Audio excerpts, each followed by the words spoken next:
సుమిత్ర దశరథుల బలవంతంతో అలాగే జ్యోత్స్న బలవంత పెట్టడంతో దీప వాళ్ళ ఇంటికి వెళ్ళడానికి ఒప్పుకుంటుంది.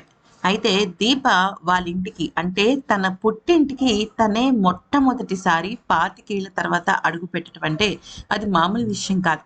పైగా దీప ఎవరి చేత్తో హారతి తీసుకుంటుందో తెలుసా?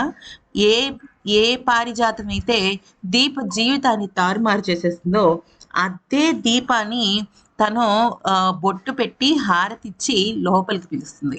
ఇదంతా కూడా సుమిత్రే దగ్గరుండి చేయిస్తుంది.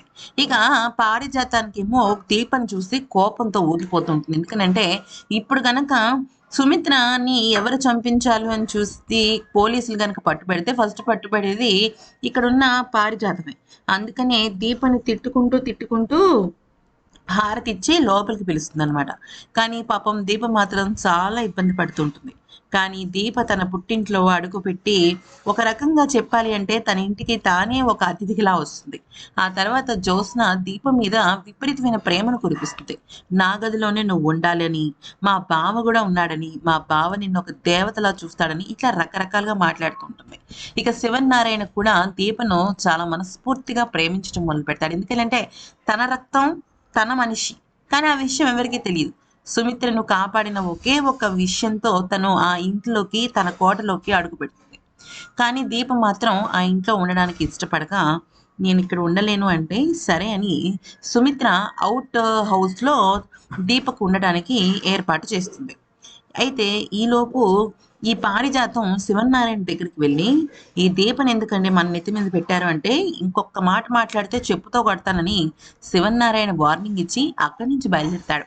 ఇక దీప తన రూమ్ని సర్దుకుంటున్న సమయంలో తన ఫోన్ పోతుందన్నమాట. అంటే ఇక్కడ మీరు గమనించాల్సిన విషయం ఏంటంటే దేవుడు ఆ ముత్యాలమ్మ గూడెం అంటే వాళ్ళ అత్తగారికి వాళ్ళ ఊరికి వాళ్ళ ఊరు అప్పులకి సంబంధాన్ని తెంచేశాడనమాట. లేకపోతే ఫోన్ పోవడం ఏంటి? ఫోన్ ఎలా పోతుందంటే ఆ బ్యాగ్‌కి చిల్లు ఉంటుంది. దాంతో ఇక దీపకి వాళ్ళ అత్తతో గాని, వాళ్ళ ఊరు జనాలతో మాట్లాడే అవకాశం కోల్పోయినట్టే. ఇంకెవరు తన కాంటాక్ట్‌లో ఉండరు. ఇక తనది కొత్త ప్రపంచం, కొత్త జీవితం మొదలుపెట్టినట్టు. అయితే ఇక ఆ తర్వాత అంతా బానే ఉంటుంది. నిరుపమ్ అంటే మన కార్తీక్ ఏమో దీపు వచ్చిన విషయాన్ని తెలుసుకోడనమాట. అంటే ఎవరో కాపాడారు, ఇంత జరిగిందని తెలుసు కానీ అది దీపే అని తెలీదు. దాంతో ఇంకా దీపని చూసిన వెంటనే దీప ఎలా రియాక్ట్ అవుతుందో, మరి కార్తీక్ ఎలా రియాక్ట్ అవుతాడో చూడాలి.